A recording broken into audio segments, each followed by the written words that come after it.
हजुरहरूलाई नमस्कार है। आज मैले तपाईलाई एकदमै महत्त्वपूर्ण भिडियो लिएर आएको छु है।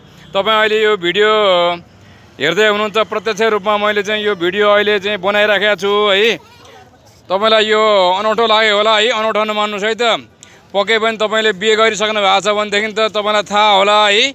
यो चाहिँ बिहे गर्दाखेरिमा बरनी गर्दाखेरिमा चाहिँ यो प्रयोग हुने टपरी हो। यो हेर्नुहोस् है, एकदमै ठुलो टपरी छ यो है।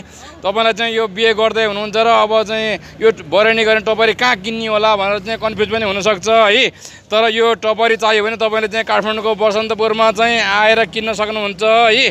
एकदमै राम्रो यो बरनीको लागि चाहिँ अति नै आवश्यक यो टपरी यहाँ पाइन्छ। दिदी यो टपरी बुन्न कति घन्टा लाग्छ? यो एउटा टपरी बुन्नलाई 2 घन्टा।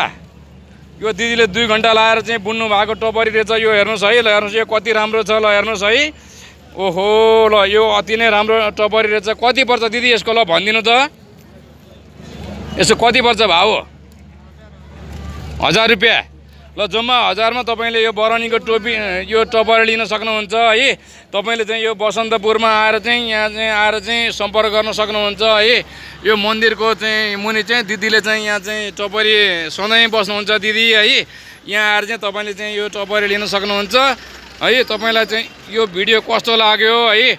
यो भिडियो तपाईँलाई मन पर्यो भने चाहिँ लाइक सेयर र कमेन्ट गर्नु होला है। यस्तै भिडियो हेर्नको लागि चाहिँ हाम्रो च्यानललाई चाहिँ लाइक कमेन्ट र सब्सक्राइब गर्नु होला। हस्त, धन्यवाद। जय नेपाल।